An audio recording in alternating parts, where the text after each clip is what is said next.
नमस्कार मित्रांनो शेतकरी बांधवांच्या बँक खात्यामध्ये सोयाबीन आणि कापूस अनुदान जो आहे आजपासून जमा होण्यास सुरू करण्यात आलेला आहे. आत्ताच्या सणाची सर्वात मोठी ही बातमी आहे. पूर्ण अपडेट मी तुम्हाला या ठिकाणी दाखवणार आहे.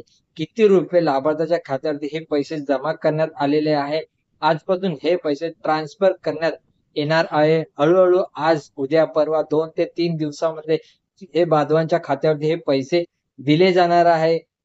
त्यासाठी व्हिडिओ नक्की शेवटपर्यंत पहा आणि चॅनल नवीन आला असेल तर चॅनल सबस्क्राईब करून ठेवा.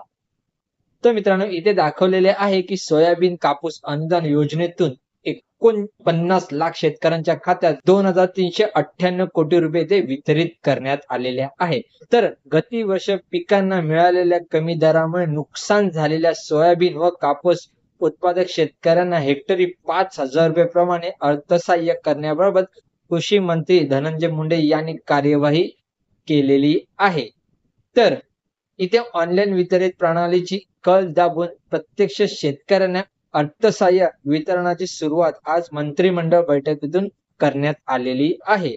त्याचबरोबर याद्वारे एका क्लिकवरती सुमारे 49,50,000 शेतकऱ्यांच्या खात्यावर हेक्टरी 5,000 रुपये प्रमाणे 2 हेक्टरच्या मर्यादित 2,398 कोटी 93 लक्ष रुपये रक्कम वर्ग करण्यात इथे आलेले आहेत असे इथे सांगितले गेलेले आहे. त्याचबरोबर 2023 च्या खरीप हंगामात एकूण 96,787 सोयाबीन व कापूस उत्पादक शेतकऱ्यांना कृषी विभागाने एकूण 4,194 कोटी रुपये इतका निधी डीबीडी प्रणालीवर उपलब्ध करून देण्यात आलेला आहे.